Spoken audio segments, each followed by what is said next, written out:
Richard Beaumont believed the toast he was giving was magnificent. He stood before the wedding guests, a glass of champagne held aloft like a scepter, his voice echoing with the practiced, benevolent boom of a man accustomed to being the most important person in any room. He was CEO of Beaumont Corp., a titan of industry, and this was his daughter's wedding. The world, as far as he was concerned, was merely an extension of his boardroom. "To my daughter, Chloe," he began, his smile wide and white against his tan skin. "A girl who has always had the very best, the best schools, the best opportunities, the best of everything." He paused, letting the weight of his generosity settle over the opulent ballroom. He then turned his gaze to Liam, his new son-in-law, who stood beside Chloe, his expression placid. "And now," Richard continued, his voice taking on a new, slightly patronizing tone, "she has chosen a husband, Liam." The name hung in the air, unadorned. Richard smiled tighten. "Liam is an architect, a noble profession, building things, small things, of course, for now, but we all have to start somewhere." A ripple of polite, knowing laughter went through the side of the room, populated by Beaumonts and their corporate associates. "He is a man of simple tastes, a quiet man, and while Chloe may be used to a certain level of ambition, a certain pace of life, I'm sure she will find his steadiness a refreshing change." It was not a toast. It was a character assassination disguised as a blessing.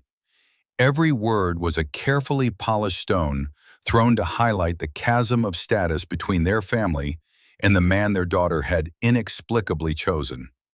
They saw Liam in his perfectly nice but clearly off-the-rack suit and saw a project, a fixer-upper, a man who had won the lottery by marrying into their dynasty. They saw his quiet demeanor as weakness, his profession as quaint, his future as something they would have to benevolently manage. Liam felt Chloe's hand tighten in his. He looked at her, offering a small, reassuring smile. He then let his eyes drift across the room, past the sea of smug, smiling faces, to a quiet corner near the back. There sat his uncle, Arthur, a man in his late 60s, with kind eyes and a tweed jacket that looked a decade old. He was sipping water, observing the scene with a gentle, almost academic curiosity. To the Beaumonts, he was a nobody, Liam's only significant relative, a retired history professor, or something equally unimpressive. They had greeted him with the brief, dismissive courtesy one affords to the waitstaff. Richard Beaumont thought he was the king of this world, the master of a universe that revolved around the $18 billion corporation he ran. He looked at Liam and saw a minor curiosity. He looked at Arthur and saw no one at all. Liam's hand went to his jacket pocket, his fingers brushing against the worn leather spine of a small pocket-sized journal. It was a gift from Arthur, filled not with notes, but with the core principles upon which their family's true fortune was built. Principles of patience, observation, and the quiet accumulation of power. What Richard Beaumont didn't know, what none of them knew, was that Beaumont Corp was not his. It was a subsidiary, a small but profitable corner of a much larger, privately held empire. An empire that belonged to the quiet man in the tweed jacket, Arthur G. Morrison. And Liam, the quiet man with simple tastes, was not just his favorite nephew, he was his chosen heir, the person he trusted implicitly, the one who held his proxy and had spent the last decade learning every facet of the family's vast, silent holdings. The Beaumonts were not Liam's new, powerful family. They were, in the simplest terms, his employees, and they had just spent the entire wedding reception, with beaming smiles and condescending cheer, insulting their ultimate boss. Within 6 months, their entire world, built on a foundation of arrogance and blissful ignorance, would be systematically dismantled.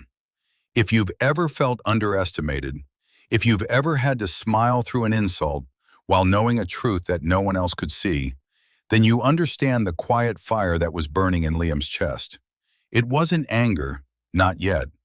It was something far more patient, a sense of profound, dramatic irony that was almost beautiful in its perfection.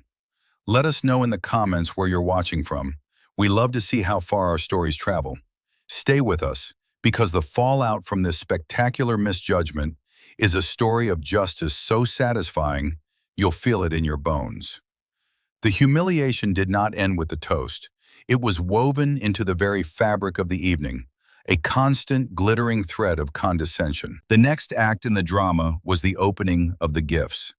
It was a tradition in Eleanor Beaumont's family, a public display meant to reinforce the family's wealth and social standing. Eleanor, Chloe's mother, was a woman sculpted from porcelain and privilege, her smile a beautiful, terrifying thing that never quite reached her eyes. She orchestrated the gift opening like a general deploying troops. "Richard, darling, our gift first, I think," she announced, her voice carrying across the hushed room. A liveried assistant hired for the event brought forth a large, velvet-lined box. Richard opened it with a flourish. Inside, nestled on a bed of satin, was not an object, but a small, exquisitely crafted gold key and a sheaf of documents tied with a silk ribbon. "Chloe, Liam," Richard said, his voice dripping with magnanimity, "your mother and I know that starting out can be challenging, especially when one is trying to maintain a certain standard of living." He looked directly at Liam. "So we've taken the liberty of putting a down payment on a condominium for you, a significant one, at the Sterling, downtown." A murmur of impressed awe went through the crowd. The Sterling was the most exclusive address in the city, a glass tower where apartments started at $3 million. "This key," Richard continued, holding it up, "is for apartment 34A. We've had our designers do a preliminary workup. Of course, Chloe, you'll have final say on the finishes." He handed the key and documents to Chloe, completely bypassing Liam, as if he were a piece of furniture. "We just want to make sure you start your new life on the right foot." The implication was devastatingly clear. Your home is not good enough. Your choices are not good enough. We will provide for you, and in doing so, we will own you. Liam watched as Chloe accepted the gift, her face a mixture of gratitude and deep-seated embarrassment. She knew what this was. It was a gilded cage. "Thank you, Daddy, Mother," she said, her voice small. "Now," Eleanor chirped, her smile widening, "let's see what Liam's family has for you." The use of the singular family was deliberate, a subtle dig at the solitary presence of Uncle Arthur. All eyes turned to Liam. He felt the weight of their collective judgment. He reached into his jacket and pulled out a flat, rectangular package wrapped in simple brown paper and tied with twine. It was a stark contrast to the Beaumonts' ostentatious display. He handed it to Chloe. "It's from both of us, actually," he said softly, his voice calm and even. "Uncle Arthur and me." Chloe's fingers fumbled with the twine. She unwrapped the paper to reveal a framed piece. It was an architectural rendering, drawn by hand in exquisite detail with charcoal and ink. It depicted a beautiful, modern home, nestled amongst old-growth trees with a view of a lake. In the corner, in Liam's precise script, were the words, "For Chloe, the home we'll build together." It was a gift of a promise, a gift of a shared future, of a dream built from scratch, a world of their own making. It was everything the Beaumont's gift was not: personal, heartfelt, and rooted in partnership. There was a beat of confused silence. Then Edward, Chloe's younger brother, a vapid echo of his father, let out a short, derisive laugh. "A drawing? You got her a drawing?" Eleanor leaned in, peering at the frame through her reading glasses. "Oh, it's quaint, dear. Very artistic." The word quaint was delivered with the same inflection one might use for a child's macaroni necklace. "But darling," she said, turning to Chloe and lowering her voice to a stage whisper that was perfectly audible to everyone at the table, "where would you even put something like this? It wouldn't match the decor at the Sterling at all." She didn't even understand what it was. She thought it was just a piece of art, not a blueprint for a life. The dismissal was so complete, so absolute, that it was almost breathtaking. The drawing, a piece of Liam's soul that he had poured onto the page, was relegated to a decorative accessory that failed to meet their aesthetic standards. Liam saw the hurt flash in Chloe's eyes before she masked it. She clutched the frame to her chest. "It's beautiful, Liam. Thank you." But her voice lacked conviction. She was already buckling under the pressure of her family's disapproval. She placed the drawing on the floor, leaning it against her chair, out of sight. The golden key to the gilded cage remained on the table, gleaming under the ballroom lights. Throughout it all, Liam remained a study in stillness. He didn't argue. He didn't defend the gift. He simply watched. He logged the condescending laugh from Edward. He filed away Eleanor's casual cruelty. He noted the precise moment Chloe chose her family's approval over his feelings, placing his dream on the floor.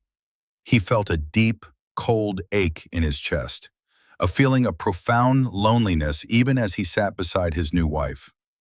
Across the room, he caught Uncle Arthur's eye. The older man gave a slow, almost imperceptible nod. It wasn't a nod of sympathy, it was a nod of confirmation. "Yes," the nod seemed to say, "I see it too. This is worse than we thought." Liam's hand in his pocket tightened around the small leather journal. The list of grievances, both personal and professional, was growing longer. The days that followed the wedding were a study in strained politeness. The honeymoon, a trip to a quiet stretch of coast in Oregon that Liam had meticulously planned, felt like a performance. They walked on the beach, ate in charming seaside restaurants, and said all the things newlyweds were supposed to say, but the ghost of the wedding reception hovered between them. The Beaumonts' insults were an unspoken third guest in their room. One evening, as the sun set in a blaze of orange and purple over the Pacific, Liam decided he could no longer pretend. They were sitting on the balcony of their rented cottage, a glass of wine in hand. "Chloe," he began, his voice gentle, "we need to talk about what happened at the wedding." She flinched, a barely perceptible tightening of her shoulders. "What is there to talk about? It's over. We're married." "It's not over. The way your father spoke about me, the way your mother dismissed my gift, our gift, that doesn't just go away." Chloe sighed, a sound of deep, weary frustration. She stood up and walked to the railing, her back to him. "Liam, that's just how they are. They're a lot. I know that. But they mean well. My father's toast was just his clumsy way of trying to be funny. And my mother, she's obsessed with appearances. She doesn't understand things like your drawing." "She didn't try to understand, Chloe," Liam said, his voice still calm but now edged with a steel she had rarely heard. "She didn't see a gift from her new son-in-law. She saw a decorative inconvenience. And your father wasn't being clumsy. He was being precise. He was establishing a hierarchy. He was putting me in my place." "My place?" She spun around, her eyes flashing. "And where is that exactly? Below them?" "In their minds, yes," Liam said simply. "And the worst part is, you let them. You stood there and let them. You put my drawing on the floor." The accusation hung in the salty air. It was the truth, and it stung. Chloe's defensiveness flared. "What was I supposed to do? Start a massive fight with my entire family at my own wedding? You don't understand the pressure, Liam. My whole life has been about managing their expectations, keeping the peace." "I'm your husband now," he said, standing to face her. "The peace you should be keeping is ours." It was the first real fight of their marriage, and it was a chasm. She saw him as being unreasonable, as not understanding the complex dynamics of her family. He saw her as a silent enabler, someone so conditioned to her family's brand of loving toxicity that she couldn't even recognize it as poison. They went to bed that night in a silence colder than the ocean breeze. The next morning, while Chloe was still asleep, Liam sat on the same balcony and made a phone call. The screen of his phone lit up with a single contact, Arthur. The old man answered on the second ring, his voice warm and clear. "Liam, I was hoping you'd call. How is Oregon?" "The scenery is beautiful, Arthur. Liam said, looking out at the gray morning waves. The company is complicated. There was a knowing silence on the other end of the line. I gathered as much, Arthur finally said. I've been thinking about Richard Beaumont's speech. He strikes me as a man who enjoys the performance of power more than the responsibility of it. That's the most accurate assessment I've ever heard, Liam replied, a grim smile touching his lips. He runs that company like it's his personal kingdom, and everyone in it is a courtier. The sycophancy at that wedding was suffocating. Pride, Liam. It's a dangerous flaw in a leader. It makes a man blind. He can't see the cliff edge because he's too busy admiring his own reflection in the sky. Arthur paused. What did you think of the company he was keeping? The board members, the senior partners? Weak, Liam said without hesitation. Yes men, people who value proximity to power more than they value integrity. They laughed at his jokes. They admired his cruelty. There's no one there to challenge him. Then the rot is likely deeper than just the man at the top, Arthur mused. Liam, you know I've always been hands-off with the subsidiaries. I believe in letting good leaders lead. But what I saw at that wedding, it wasn't leadership. It was entitlement. And entitlement is the enemy of innovation. It's the enemy of growth. It's a cancer. A sense of cold, clear purpose began to crystallize in Liam's mind, washing away the hurt and frustration of the past few days. Arthur, he said, his voice firm, I think it's time we reviewed the quarterly reports for Beaumont Corp. All of them, for the last 5 years. And I want to see the risk assessments for all their current major projects. A long pause. Then Arthur's voice came back, imbued with a quiet, immense gravity. I was hoping you'd say that, son. I'll have everything sent to your secure server by the time you get home. Take your time. Be thorough. You have my full authority to act as my proxy in all matters. You know what to look for. I do, Liam said. And Liam, Arthur added, his tone softening, about Chloe. Be patient. A person who has lived their entire life in a cage, even a gilded one, doesn't always recognize the doors open. Sometimes you have to show them. When Liam hung up, the ocean seemed less gray. The path forward, obscured for days by emotional fog, was now starkly clear. His honeymoon was over, in more ways than one. When he got home, he wouldn't just be an architect who designed buildings. He would be the architect of a reckoning. The return from the honeymoon marked the beginning of a strange, bifurcated life for Liam. By day, he was the attentive new husband, the diligent architect at his small, respected firm. He went to work, he sketched designs, he met with clients. He and Chloe settled into a fragile domesticity, a quiet truce. They moved into Liam's modest but tasteful apartment, a place he had designed and renovated himself, pointedly ignoring the gleaming golden key from the sterling that sat in a drawer, a silent accusation. But at night, after Chloe went to sleep, a different Liam emerged. In the quiet solitude of his home office, bathed in the cool glow of his monitors, he transformed. He was no longer just an architect. He was a forensic analyst of the highest order. The files Arthur had sent were a labyrinth of data, financial statements, internal audits, project proposals, market analyses, and thousands of emails. To an outsider, it was an impenetrable wall of corporate jargon. To Liam, who had been trained by Arthur since he was a teenager to see the patterns in the chaos, it was a story. And the story of Beaumont Corp under Richard Beaumont's leadership was a worrying one.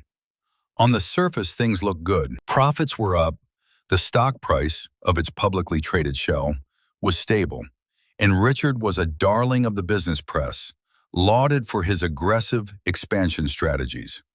But Liam, peeling back the layers, saw the truth. The profits were propped up by selling off long-term assets for short-term gains. The expansion was reckless, funded by high-risk debt. Richard wasn't a brilliant CEO. He was a gambler on a hot streak, betting the company's future on shaky ventures while paying himself and his cronies exorbitant bonuses. Weeks turned into a month, then two. Liam's nights were spent tracing the flow of money, flagging questionable accounting practices, and cross-referencing project proposals with their deeply flawed due diligence. He slept little, fueled by coffee and a cold, growing certainty. He was building a case, brick by brick, with the same methodical precision he used to design a building. The inevitable family dinner arrived via an email from Eleanor that was less an invitation and more a royal summons. Dinner at the estate, Saturday at 7. Do try to be on time. Chloe was apprehensive. Can't we just say we're busy? She asked, her voice pleading. And what would we say next month? Liam replied, his tone gentle but firm. We can't avoid them forever, Chloe. It's better to face it. Face it they did. The Beaumont estate was a monument to new money, a sprawling neoclassical mansion that screamed its own price tag from every marble column and gilded fixture. Richard greeted them at the door, a broad smile on his face that didn't mask the glint of condescension in his eyes. Liam, good of you to make it. Chloe, you look wonderful. A bit tired, perhaps. This one working you too hard? He clapped Liam on the shoulder with a bonhomie that felt like a blow. Dinner was an ordeal. The conversation, led by Richard, was a relentless monologue about his own success. He spoke of deals closed, rivals crushed, and politicians who were on his speed dial. Edward, his son, chimed in with sycophantic agreement, while Eleanor guided the conversation with social pleasantries that were as sharp and pointed as ice picks. Then Richard turned his attention to his newest, grandest venture. We're about to break ground on the Phoenix project, he announced, beaming. It's going to be my legacy, a state-of-the-art tech campus, commercial center, and luxury residential complex. We're turning 1,000 acres of fallow land into the future of this state. He looked at Liam, a smirk playing on his lips. It's a bit bigger than the custom homes you work on, I imagine. We're talking a 20-year build-out, billions in investment. It's a city, Liam. We're building a city. Liam had read every file on the Phoenix project. He knew it was Richard's ultimate vanity project.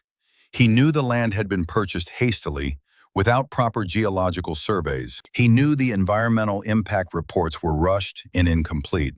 He knew the financial projections were wildly optimistic, based on a market that was already showing signs of a downturn.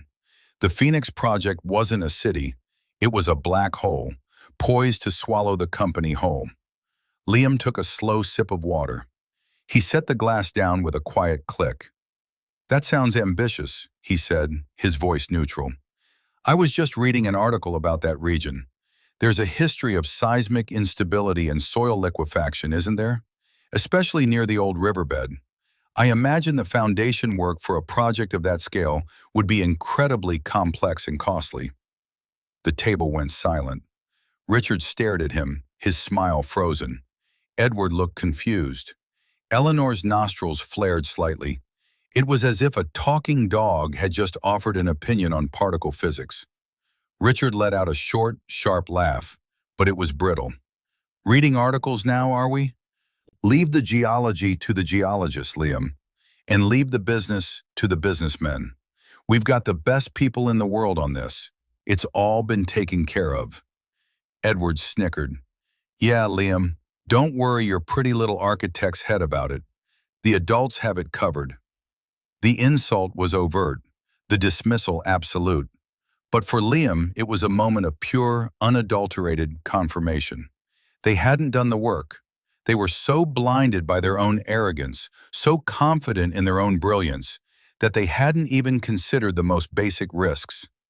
He had dangled the bait, a simple, factual question, and they had slapped it away without a second thought. They saw him as so beneath them that they couldn't even entertain the possibility that he might know something they didn't. He looked across the table at Chloe. He saw a flicker of something in her eyes. Was it embarrassment for him or for them? She was quiet, her hands clenched in her lap. She was still trapped, a spectator in her own life. Liam simply nodded. Of course, he said, his voice a mask of placid agreement. You know best. He picked up his fork and returned to his meal, his expression unreadable. But inside, the final piece of the puzzle had clicked into place. He didn't just have evidence of their incompetence anymore. He had a confession, delivered with a smug smile at their own dinner table. The trap was set. Now all he had to do was wait for them to walk into it. The weeks following the disastrous dinner party settled into a tense, quiet rhythm. It was the calm before a storm that only Liam could see gathering on the horizon. He and Chloe existed in a state of suspended animation. Their conversations were superficial, skirting the edges of the vast, unspoken conflict that lay between them.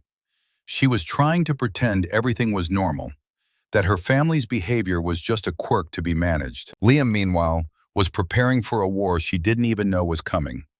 His nights were still dedicated to the Beaumont Corp files. He had moved beyond simple analysis and was now in the final stages of preparation. He compiled his findings into a single, devastatingly thorough report. It was over 200 pages long, complete with color-coded charts, financial annexes, and a clear, undeniable narrative of gross mismanagement, fiscal recklessness, and profound executive negligence. He titled it simply, "A Strategic Review of Beaumont Corporation, Prepared for AG Holdings." His old leather-bound journal, the gift from Arthur, was always open on the desk beside him as he worked. It wasn't a diary of emotions, but a logbook of principles. On one page, a quote Arthur had taught him years ago was written in Liam's neat architectural script. "Power is not a hammer to be swung, but a lever to be placed. Find the fulcrum, and the world will move for you." Liam had found his fulcrum. It was the Phoenix Project, the glittering monument to Richard Beaumont's ego. It was the weakest point in the entire structure, and it was where he would apply the pressure. One Tuesday morning, the first tremor was felt. A single, innocuous-looking email was sent from an address few at Beaumont Corp had ever seen: board-services@agholdings.net. AG Holdings was the name of the mysterious, monolithic parent company that had acquired Beaumont Corp a decade prior in a quiet, all-cash deal. Richard had always treated them as silent partners, a source of capital with no interest in the day-to-day. He believed he had charmed their representatives during the acquisition and had been given a free rein. He was catastrophically wrong. The email was addressed to Richard Beaumont, Edward Beaumont, and the entire board of directors. The subject line was stark: mandatory emergency board meeting. The body of the email was brief and brooked no argument. "You are hereby summoned to an emergency meeting of the board of directors of Beaumont Corp. to be held this Friday at 9 a.m. sharp in the main boardroom at Beaumont Tower. The purpose of this meeting is a full, top-down strategic review of all current operations and major projects. Attendance is mandatory for all board members and senior executive staff. No proxies will be accepted." The email was signed, "The Office of the Proprietor, AG Holdings." Chaos erupted in the executive wing of Beaumont Tower. Richard, reading the email in his penthouse office, felt a surge of annoyance, not fear. An emergency meeting? Called by the holding company? How dare they? He saw it as a breach of protocol, an insult to his authority. "Eleanor," he barked into his phone, pacing his office, "you won't believe this. The ghosts from AG Holdings have decided to grace us with their presence. They've called some ridiculous emergency meeting for Friday." "Emergency?" Eleanor's voice was laced with concern. "Is something wrong?" "Of course not," Richard scoffed, his arrogance a shield against any possibility of trouble. "Nothing is wrong. Everything is perfect. The Phoenix Project is ahead of schedule. Profits are at an all-time high. This is just some bureaucratic nonsense. Some pencil pusher probably needs to justify his salary. I'll go, I'll dazzle them with our numbers, and they'll crawl back into whatever hole they came from, probably with an offer to increase my bonus." He instructed his assistant to clear his schedule. He told Edward to prepare a presentation highlighting their successes. The more ostentatious, the better. He was preparing for a performance, a chance to once again demonstrate his mastery of the universe. The thought that this meeting might be about him, about his failures, never once crossed the threshold of his mind. His self-regard was a fortress, impenetrable to doubt. On Thursday evening, the night before the meeting, Liam was putting the final touches on his presentation. Chloe came into his office, a mug of tea in her hand. She looked tired. "Working late again?" she asked, her voice soft. "Just finishing something up," he said, minimizing the screen with the AG Holdings logo on it. "My father called me," she said, her voice barely a whisper. "He's in a state. Some big, unexpected meeting tomorrow. He was complaining about it for 20 minutes. Liam looked at her. He saw the anxiety in her eyes, the ingrained worry of a daughter used to managing her father's moods. He felt a pang of something, not guilt but a deep sadness for the shock she was about to endure. He had wanted to protect her from this, to bring her into his confidence, but he knew she wasn't ready. Her loyalties were still too divided, too tangled up in a lifetime of conditioning. She would have warned them, not out of malice, but out of a misguided instinct to keep the peace.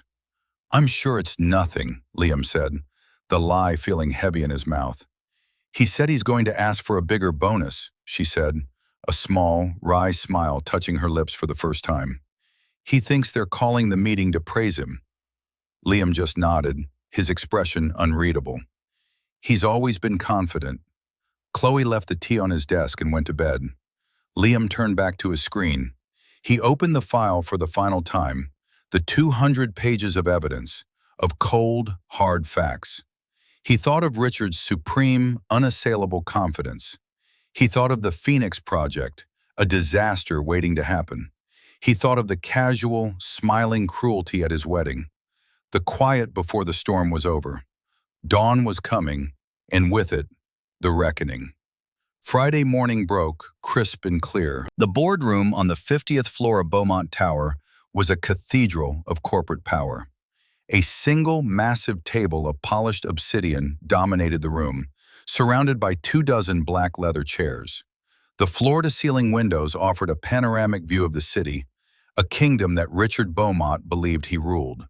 The board members and senior executives filed in, their faces a mixture of curiosity and irritation. They were powerful people, unaccustomed to being summoned on such short notice. Richard arrived last, a calculated power move, striding in with Edward at his side.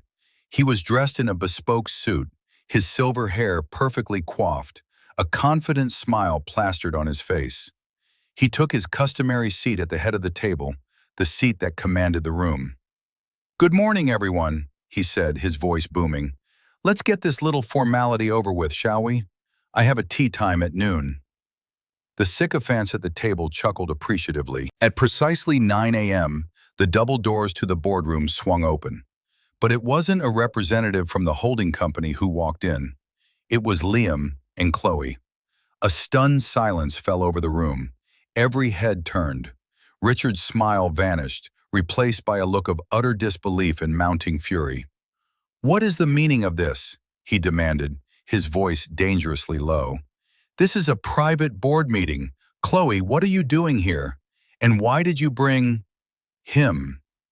The contempt in his voice as he said the word him was palpable. He didn't even use Liam's name. "Security!" Richard bellowed, jabbing a finger towards Liam. "Get this man out of my boardroom."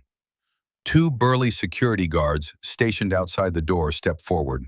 But before they could reach Liam, the doors opened again. A quiet figure stepped into the room. It was Arthur Morrison. He was wearing his usual tweed jacket and a simple pair of slacks. He looked utterly out of place in the high-powered, sterile environment, like a country vicar who had wandered into a shark tank. He held a worn, leather satchel in one hand. The room's confusion deepened. Richard stared at the old man. "Arthur, what in God's name are you doing here? Is this some kind of joke?" Arthur didn't answer. He simply walked past the security guards, his expression serene, and stood near the head of the table. He looked at the two guards, who were still advancing on Liam, and said, in a voice that was soft but carried an unmistakable note of authority. "That will be all, gentlemen. You may wait outside." The guards froze. They looked from Arthur to Richard, their two sources of authority in direct conflict. Richard was their immediate boss, the CEO.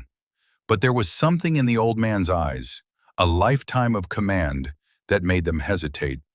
It was Liam who broke the standoff. He looked at the guards and gave a slight, almost imperceptible nod towards the door. They retreated, confused but obedient. Now all eyes were on Liam, Chloe, and the strange old man. Richard's face was a mask of thunderous rage. "I am asking for the last time, what is going on?" Arthur still did not speak. Instead, he looked at the head of the table, at the chair where Richard sat, puffed up with impotent fury. Then he looked at Liam and gave a small, deliberate nod towards the empty space at the head of the obsidian table.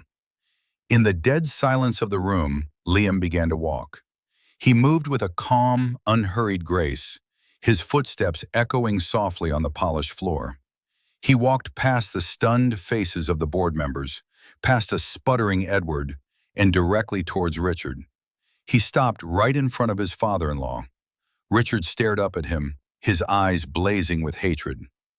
"You have 10 seconds to explain yourself before I have you arrested for trespassing." Liam didn't flinch. He simply looked down at Richard, his expression not of anger or triumph, but of simple, factual authority. And then he did something that shattered the reality of every person in that room. He gestured to the chair Richard was sitting in. "You're in my seat," he said. The words were spoken quietly, without malice, but they landed like a physical blow. For a moment, no one moved. The sheer audacity of the statement was breathtaking. Then Richard exploded. "How dare you?" he roared, slamming his fist on the table. "You worthless, insignificant—" But his tirade was cut short. Liam placed his leather briefcase on the table with a solid thud. He opened it and took out a single, thick document bound in dark blue. The cover read, "A strategic review of Beaumont Corp., prepared for AG Holdings." He placed it in the center of the table. Then he turned to the assembled board. His voice, when he spoke, was the calmest in the room, and therefore the most powerful. "Good morning," Liam said, his eyes sweeping over the stunned faces. "My name is Liam Morrison. I apologize for the abruptness of this meeting. I have called you here today to discuss the future of Beaumont Corp., or, more accurately, whether it has one." The quiet bomb had been dropped. The name, Morrison, the same as the quiet old man in the corner. A few of the older board members, the ones who had been around during the acquisition a decade ago, suddenly went pale. A name from a half-forgotten document, a signature on a wire transfer of billions. A G. Morrison, Arthur G. Morrison. The pieces began to click into place with horrifying speed. Richard just stared, his mind refusing to process the impossible scene unfolding before him. The world he had built was beginning to crack at the foundations. Richard Beaumont stared, his mind a maelstrom of confusion and rage. "Morrison?" he spat, the name tasting like poison. "What does that matter?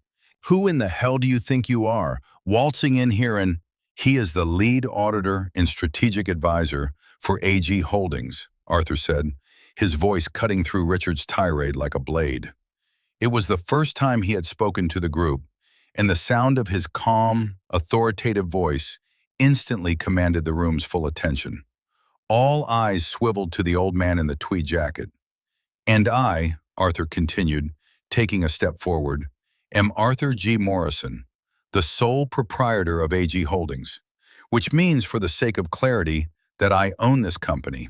I own this building. I own the chair you are sitting in, Richard, and I am telling you, as Liam so correctly stated, that you are in his seat." The silence that followed was absolute, profound. It was the sound of a world ending. The name, A.G. Morrison, which had been a phantom, a line of text on a legal document, was now attached to the unassuming old man they had all ignored. The board members looked at each other, their faces ashen. The men who had built their careers on knowing everything had missed the single most important fact of their professional lives. Richard's face, which had been flushed with anger, began to drain of all color. He looked from Arthur to Liam, his mouth opening and closing like a fish. "No," he whispered. That's impossible." "Is it?" Liam asked, his voice still unnervingly calm. He tapped the thick blue report in front of him. "This document suggests that you have made a career out of ignoring the impossible, Richard, and the improbable, and most worryingly, the factual." He opened the report. He didn't need to look at it. He knew it by heart. "Let's start with the Phoenix Project," he said, his gaze sweeping the room. "Your legacy project, the city you're building." He began to speak, and as he did, the room grew colder. He didn't raise his voice. He didn't use inflammatory language. He simply stated facts. He quoted from the geological reports that Richard had dismissed, detailing the high probability of soil liquefaction in the event of even a minor seismic event, an event the region was statistically overdue for. He presented engineering analyses that showed the foundation costs alone would be 3 times the budgeted amount to mitigate this risk. "You budgeted $100 million for site prep and foundations," Liam said, looking directly at Richard. "Our independent analysis, confirmed by 3 separate engineering firms, puts the realistic figure closer to $400 million. And that's before we even pour the first yard of concrete. Your entire project is already $300 million in the red, and you haven't even broken ground." He flipped a page. "Let's talk about the environmental impact. Your team submitted a report that conveniently overlooked the nesting grounds of a protected species of migratory bird, directly in the path of your proposed commercial sector. The fines from the EPA, once this is discovered, will not only halt construction indefinitely, but will run into the tens of millions, not to mention the reputational damage." He went on. For 20 minutes, he systematically, brutally, and dispassionately dismantled Richard Beaumont's entire career. He exposed the risky financial instruments used to fund the project, the sweetheart deals given to contractors run by Richard's friends, the wildly optimistic market projections that ignored all current data. He wasn't just showing them a flawed project.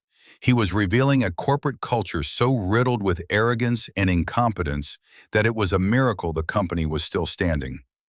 With every sentence, Richard seemed to shrink in his chair. The booming titan of industry was gone, replaced by a pale, sweating man who looked decades older than he had an hour ago. Edward was staring at his father, his expression one of dawning horror, realizing that the man he had worshipped as a god had feet of clay. Liam finally came to the last page of his summary. He looked around the table at the grim, terrified faces of the board members. "In short," he concluded, "the Phoenix Project is not a legacy.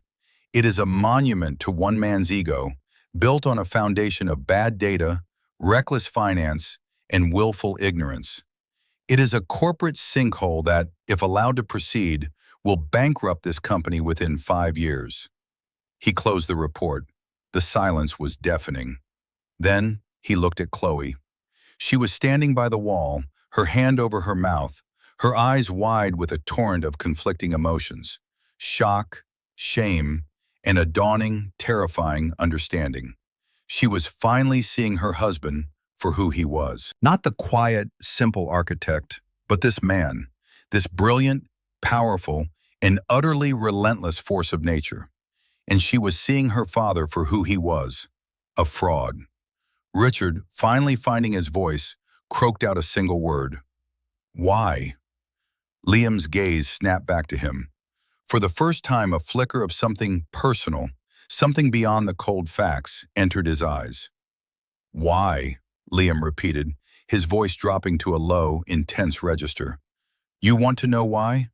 Because at my wedding, you stood up and called me a man of simple tastes and no ambition. You handed my wife a key to an apartment because you didn't think I could provide for her. Your wife called a piece of my soul quaint and worried it wouldn't match the decor. Your son laughed in my face. You treated my uncle, The man who built a global empire from nothing, like he was the waitstaff. He took a step closer to Richard's chair. You judged me. You judged my entire worth as a human being based on my suit, my profession, and the fact that I don't boast about my accomplishments at dinner parties.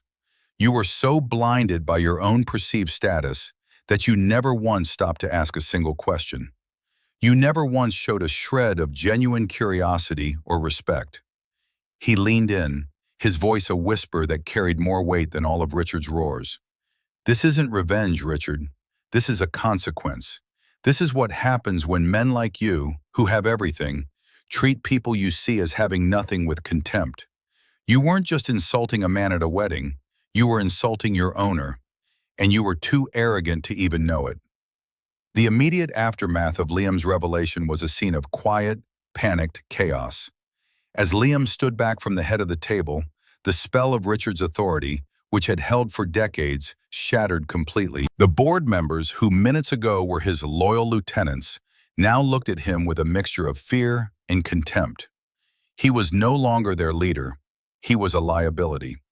He was the man who had steered their ship directly towards an iceberg while boasting about its speed. Mr. Morrison, Arthur, one of the board members, a man named Henderson, said, his voice trembling slightly, We had no idea. Richard assured us all due diligence was complete. We trusted him. Arthur, who had been observing the proceedings with the quiet intensity of a chess master watching a game play out as predicted, finally spoke. Trust, he said, his voice filling the silent room, is not a passive state, Mr. Henderson. It is an active responsibility. You are the board of directors. Your job is not to blindly trust a CEO. It is to verify, to question, to challenge. You have all failed in that duty. You enjoyed the profits and the prestige, and you asked no questions because you were comfortable. Comfort is the enemy of vigilance. The rebuke was gentle in tone, but devastating in its impact. He had just implicated every single person at the table in the company's downfall. Richard, meanwhile, was trying to rally. He pushed himself up from his chair, his face blotchy and red. This is a misunderstanding, he stammered, looking around the table for any sign of support. He found none. The eyes that met his were cold and distant. We can fix this. The Phoenix Project. We can pause it, reevaluate. You are in no position to do anything, Richard, Liam said, his voice flat and final. He turned to the board. Effective immediately, Richard Beaumont is relieved of his duties as CEO and placed on administrative leave, pending a full forensic audit of his tenure. Edward Beaumont is likewise suspended. A new interim CEO will be appointed by AG Holdings by the end of the day. You can't do that, Edward squeaked, finding his voice for the first time. He sounded like a frightened child. I can, Liam said, turning his cold gaze on him. And I have. Your corporate access has already been revoked. He gestured to the two security guards who had re-entered the room and were now standing by the door, their expressions grim. The power shift was absolute, brutal, and complete.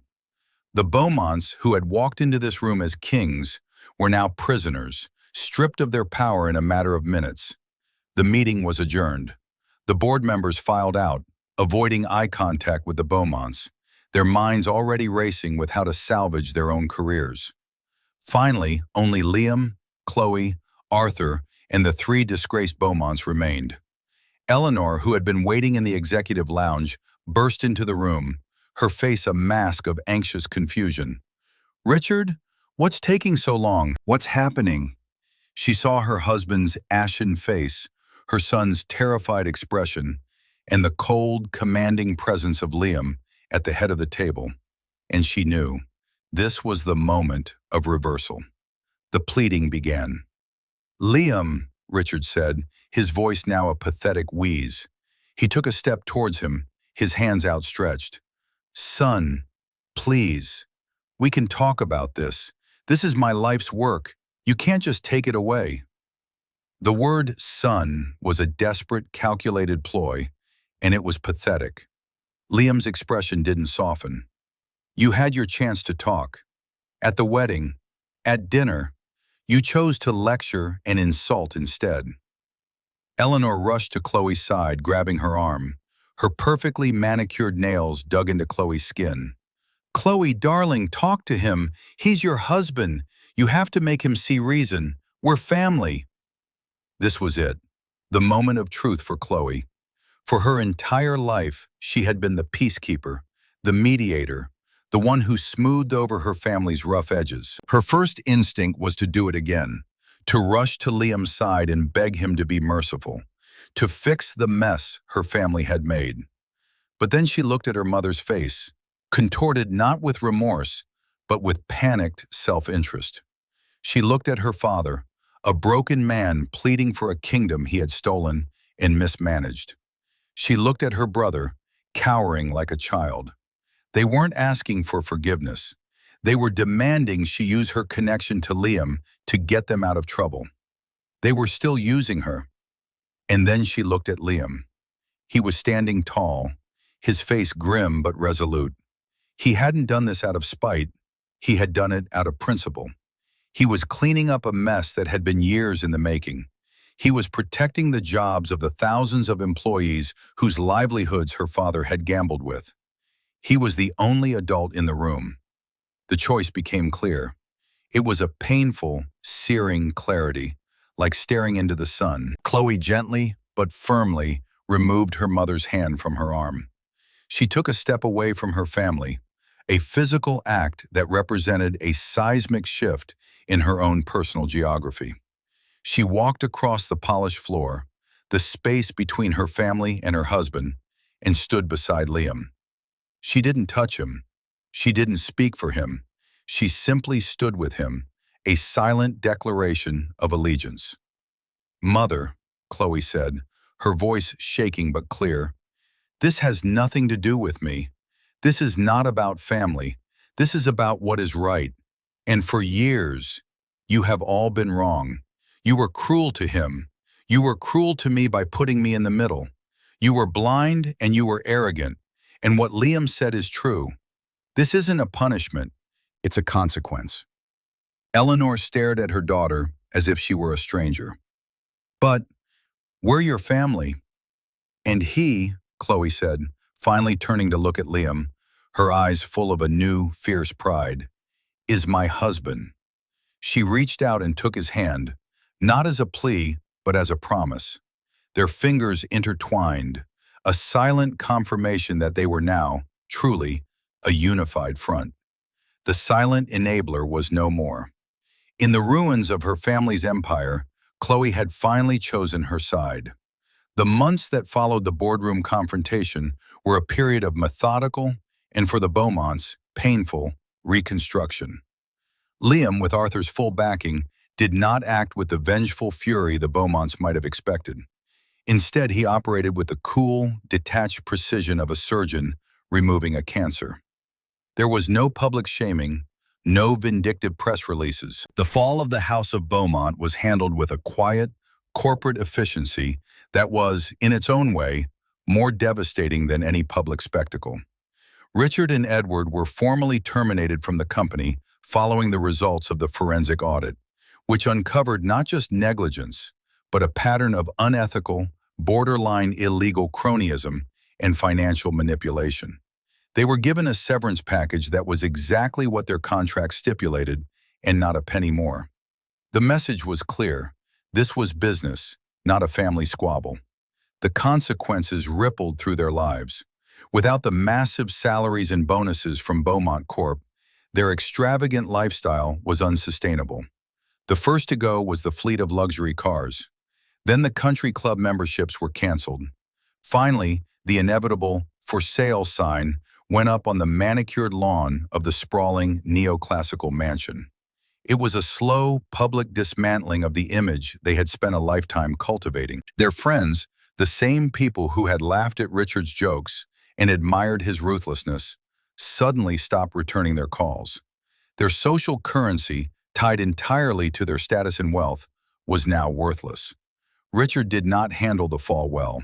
He became a ghost, a man haunted by the specter of his own hubris. He spent his days in the shrinking confines of their temporary rented home, railing against the injustice of it all, blaming Liam, blaming Arthur, blaming the board, blaming everyone but himself. He had been so defined by his role as CEO that without it, he was nothing, a king without a kingdom. Edward, stripped of his father's protection and his unearned position, was forced to confront the world on his own for the first time. He was in his late 20s with a thin resume and an attitude of entitlement that was no longer backed by any real power. He struggled, taking a series of low-level sales jobs, each one a humiliating reminder of how far he had fallen. It was Eleanor who surprisingly began to show the first glimmers of change. After months of denial and bitterness, the harsh reality of her new life began to set in. One afternoon, she called Chloe, not to ask for money or to demand she intervene, but simply to talk. The conversation was stilted, awkward, filled with long silences. But at the end, Eleanor said something that stunned Chloe. "The drawing," she said, her voice soft, "the one Liam made for the wedding. Do you still have it?" "Yes, of course," Chloe replied, surprised. "I was thinking about it the other day," Eleanor continued, her voice thick with emotion. "He was offering to build you a home, a real home, and I worried it wouldn't match the curtains. I was so blind, Chloe, so stupid." It wasn't a full apology, not yet, but it was a crack in the porcelain facade. It was the beginning of seeing the world and her own actions for what they were. Meanwhile, Liam and Chloe's world was expanding. Their relationship, forged anew in the fire of the boardroom confrontation, had become a true partnership. Chloe, freed from the toxic expectations of her family, blossomed. She enrolled in a landscape design course, a passion she had long suppressed, and discovered she had a genuine talent for it. Liam did not take the CEO position at Beaumont Corp. That was never his goal. Instead, he and Arthur appointed a highly competent woman from within the company, a brilliant executive named Maria Flores, whom Richard had consistently overlooked for promotion because she wasn't part of his inner circle. Liam stayed on in an advisory role, a member of the new board, guiding the company back to the principles of integrity and sustainable growth that Arthur had founded his empire on. He was an architect, after all. His job was to ensure the new foundation was solid. He also spent his time on another project. With Chloe at his side, offering her budding expertise in landscape design, he began to build their home. On a beautiful piece of land overlooking a lake, the very land from his drawing, their shared dream began to take shape. It wasn't a mansion, but a thoughtfully designed house where every window framed a view, where the light was perfect, and where every room felt like a sanctuary. It was a home built not on money, but on a foundation of mutual respect, shared dreams, and hard-won love. It was a testament to the future they were building together, far from the gilded cage of the sterling. The lessons were hard, the path had been painful, but the new order was one of balance, integrity, and quiet, authentic happiness. One crisp autumn afternoon, nearly a year after the boardroom reckoning, Liam stood on the partially completed deck of his new home. The scent of pine and freshly cut lumber hung in the air. Below him, the lake shimmered, a vast expanse of sapphire blue. Chloe was nearby, happily debating the placement of a Japanese maple with the landscaping crew. Her laughter, free and unburdened, carried on the breeze. A familiar, unassuming car pulled up the gravel driveway. Uncle Arthur stepped out, that same tweed jacket draped over his arm, a warm smile on his face. He walked up to the deck, his eyes taking in the structure rising from the earth. "It's even better than the drawing," Arthur said, his voice full of genuine admiration. "The drawing was just the idea," Liam replied, clapping his uncle on the back. "This is the reality. It takes a good partner to make it real." He glanced over at Chloe, and she caught his eye, smiling back. The three of them sat on the edge of the deck, their legs dangling over the side, looking out at the view. There were no servants, no pretense, just the quiet comfort of family, the real kind. Maria Flores is doing a remarkable job at the company, Arthur said, breaking the comfortable silence. Profits are stable, but more importantly, morale is up. People feel like they can finally do their best work without fear or favor. You made a good choice. She was always the best person for the job, Liam said. Richard just couldn't see it. He saw what he wanted to see, Arthur corrected gently. People, competitors, family. He lived in a world of his own making, and he couldn't bear for it to be challenged. It's a sad way to live. There was no triumph in his voice, no gloating, only a quiet, philosophical melancholy. Liam felt the same. He had not reveled in Richard's downfall. He had taken no pleasure in the dismantling of his life. The goal was never to destroy the Beaumonts, but to stop the damage they were causing, to themselves and to others. It was a course correction, writ large. Later, as the sun began to dip below the tree line, painting the sky in strokes of orange and pink, Chloe brought them out mugs of hot cider. She sat down between Liam and Arthur, leaning her head on Liam's shoulder. "My mother called again," she said quietly. "She and my father are in a smaller place now, a townhouse. She's started volunteering at the local library. She said she's reading more than she has in 30 years. Liam squeezed her hand. It was a small thing, but it was progress. Redemption, if it were to come at all, would not be a dramatic event, but a series of small, quiet choices made every day. The choice to read a book instead of a gossip column. The choice to be of service instead of being served. "And your father?" Arthur asked gently. Chloe sighed. "He's quiet. He spends a lot of time walking. Mom thinks it's good for him. I don't know if he'll ever understand what happened, not really, but he's not yelling anymore." That, in itself, was a form of peace. As dusk settled, Arthur stood to leave. He placed a hand on Liam's shoulder and another on Chloe's.